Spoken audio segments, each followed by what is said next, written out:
Hola, buenas noches. Mi nombre es Jonathan Galván, soy estudiante de la licenciatura en Psicología en la Universidad del Valle de México. Vamos a analizar desde un enfoque ético el aterrador y controversial caso de David Reimer, el cual es catalogado como el caso más cruel en la historia de la psicología. Esto para la asignatura de Ética en Psicología impartida por el maestro Manuel Villa de la Vega. En dicho caso se observan un sinfín de irregularidades, así como una sorprendente falta de ética profesional, y no solo en el ámbito psicológico. Para los que no conocen este caso, les daré una narrativa del mismo. Todo inicia en el año 1965 con una pareja canadiense que anhelaba el nacimiento de sus hijos gemelos, sin imaginar el sufrimiento que vendría con el nacimiento de sus hijos y lo que estos sufrirían a lo largo de su vida. Al momento del nacimiento todo estaba en orden. Fue a los meses de nacidos que los gemelos Bruce y Brian Reimer presentaron problemas de salud. Estos no podían orinar con normalidad, a lo que sus padres acudieron con un pediatra, el cual les recomienda practicarles una cirugía de circuncisión. Al ser esta una cirugía bastante común, los padres aceptan sin mayor problema. En el proceso de la cirugía utilizaron un método de cauterización eléctrica, algo que resultaría contraproducente y marcaría la vida de esta familia para siempre. El cauterizador eléctrico que utilizaron en el procedimiento presentó una falla y le ocasionó quemaduras severas en el pene a Bruce, lo que le ocasionó daños severos irreversibles, que a pesar de haber hecho todo lo posible no pudieron salvar el miembro y fue necesario removerlo en su totalidad.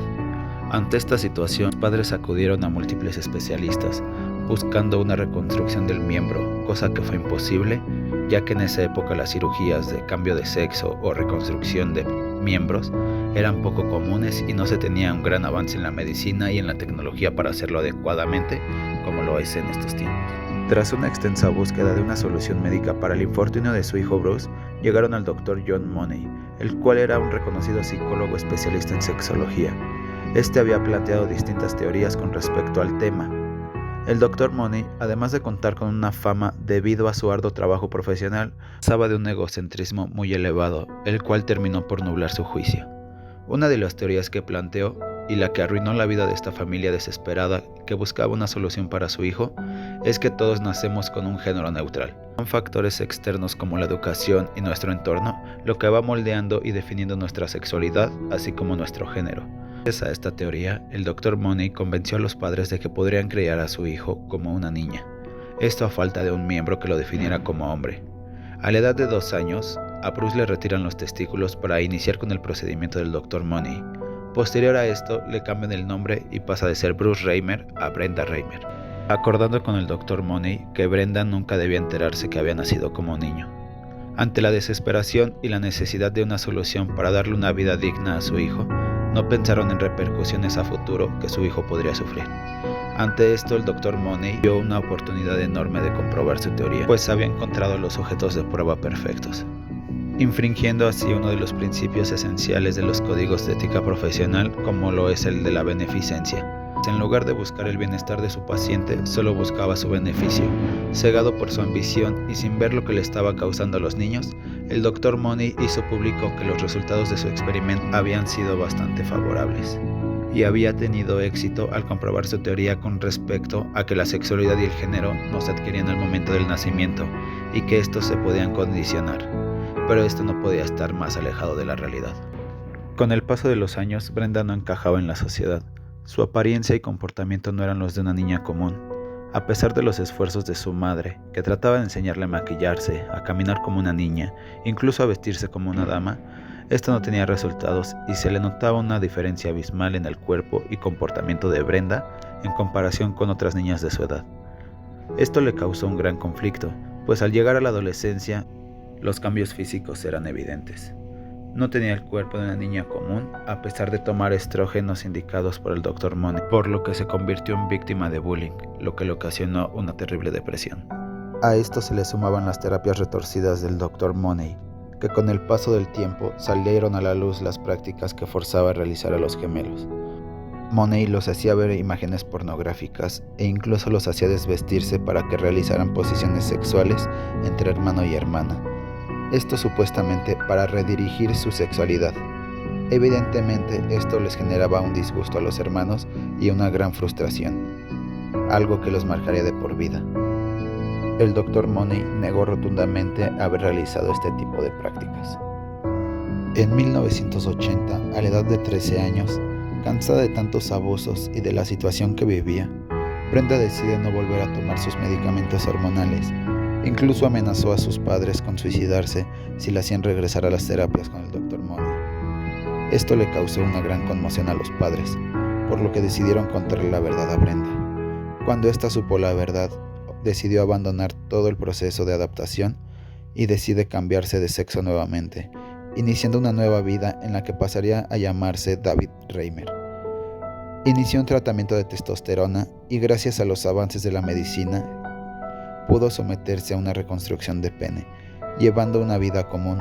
Con el paso de los años logró casarse y posteriormente adoptaron 3 niños. Para el otro gemelo, Brian, la vida tampoco fue nada fácil. Debido a todos los traumas ocasionados por las prácticas realizadas por el Dr. Money y la culpa que sentía por su hermano, por lo que sufrió debido a la mala operación, fue diagnosticado con esquizofrenia y acabó suicidándose tiempo después con una sobredosis de antidepresivos. Años después, la historia de David Reimer se hizo de conocimiento público, lo que ocasionó un gran escándalo y lo hizo perder su matrimonio. En 1998 contó su historia a un reconocido periodista, dando a conocer los detalles de toda su vida y desmintiendo lo contado por el Dr. Money, el cual aseguraba que este caso había sido todo un éxito. David terminó con una profunda depresión después de todo lo sucedido, su divorcio, la muerte de su hermano, el golpe emocional de que su historia fuera conocida, y en el 2004 se suicidó dentro de su carro en el estacionamiento de un supermercado utilizando una escopeta.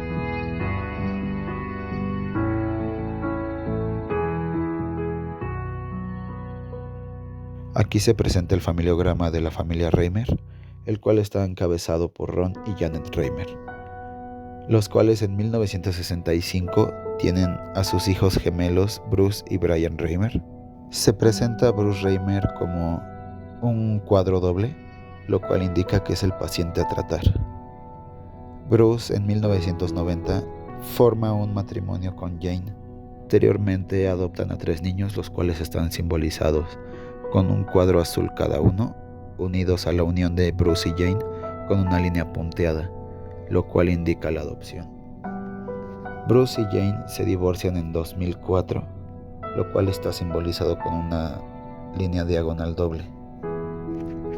Regresando al núcleo principal, Brian fallece a los 36 años, lo cual se indica con un círculo al interior del cuadro, en el centro específicamente.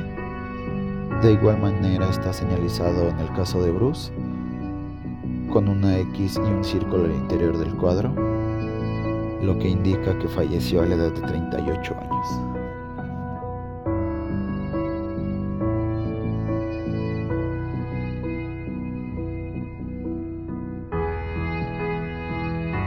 En este caso se puede ver la clara falta al principio de la beneficencia, pues el Dr. Money, antes de velar por el bienestar de los pacientes, en este caso los gemelos, veló por su interés propio, aprovechando la oportunidad de tener sujetos de prueba para comprobar sus teorías, probablemente sin pensar en las repercusiones que podrían presentar los gemelos a lo largo de sus vidas por los métodos tan retorcidos que utilizó en ellos.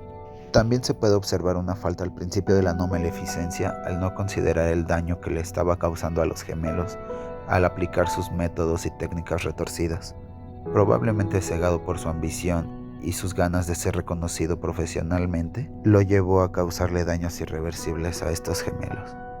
También rompe el principio de la autonomía al no respetar el deseo de los gemelos de no realizar dichas pruebas o prácticas, al no respetar sus decisiones y haciéndoles creer que estaban realizando pruebas moralmente correctas. A continuación se presentará un análisis en base a la Ley de Salud Mental del Distrito Federal, que si bien esta es una ley local, esta como muchas ha servido para regular y limitar este tipo de atrocidades. Estos son algunos de los artículos que se hubieran infringido si este experimento se hubiera realizado con esta ley vigente en 1960 y si el experimento se hubiera realizado en el Distrito Federal. El primero fue el artículo número 2, el cual dicta que se debe salvaguardar siempre el bienestar psíquico del paciente, tomando a consideración las repercusiones que a futuro pueda presentar el paciente. El siguiente es el artículo número 5, sección 5. Podemos ver claramente que las estrategias que implementa el Dr. Money en su experimento no fueron las adecuadas para el cuidado de la salud mental.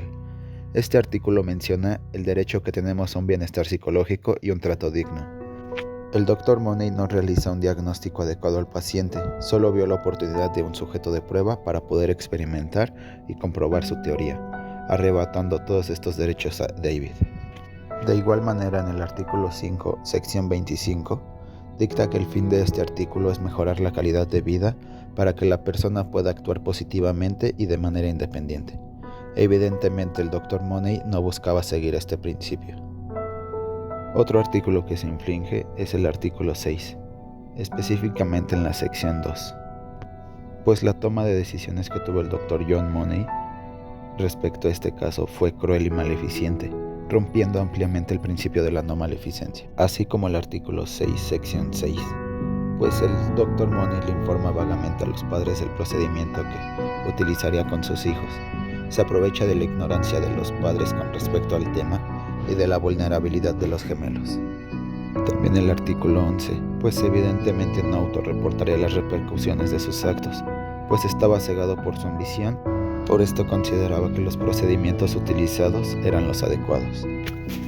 Así como el artículo 16, pues no advirtió a los padres las repercusiones que podrían tener los métodos utilizados, no advirtió de las señales que podrían presentar sus hijos al generar algún tipo de trastorno. Al contrario, abusó de la ignorancia de los padres y de la esperanza de que su hijo pudiera llevar una vida normal. Y ellos únicamente veían que su hija llevaba una vida aparentemente normal y estaba adaptándose al cambio. Por último mencionaremos el artículo 29, pues el Dr. John Money no tuvo un planteamiento adecuado del experimento. Fue un experimento diseñado para su propio beneficio, ya que los métodos utilizados eran hechos con malicia y hasta con perversión.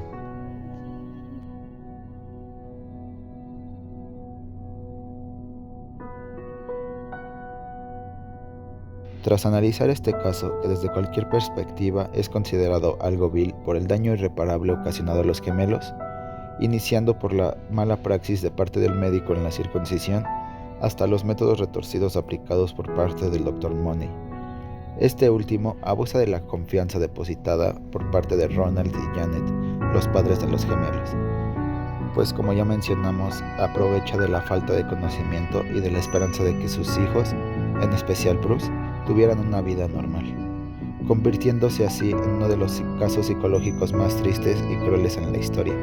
Todo por la ambición de un ser sin escrúpulos, que, cegado por su ambición y por su necesidad de ser reconocido profesionalmente, ocasionó daños irreparables a esta familia, pero al final consiguió su propósito. Hoy es reconocido como uno de los peores psicólogos en la historia. Esto por su falta de ética y profesionalismo, por las prácticas tan crueles que utilizó en los gemelos. Resulta increíble que exista este tipo de personas que consideren correctas este tipo de prácticas y métodos.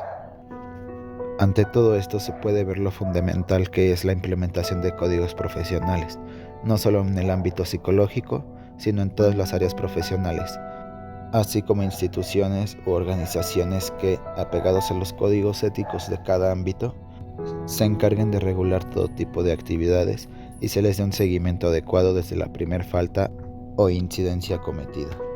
Esto para evitar se den más casos tan crueles como este. Si bien se ha logrado un gran avance en el decreto de estos, en muchos ámbitos profesionales aún hay un desconocimiento muy grande en la sociedad y se siguen dando mucho tipo de abusos. Por esto, también es importante promover los límites que tienen los profesionales de la salud para tratar de disminuir el conocimiento que existe en este tema.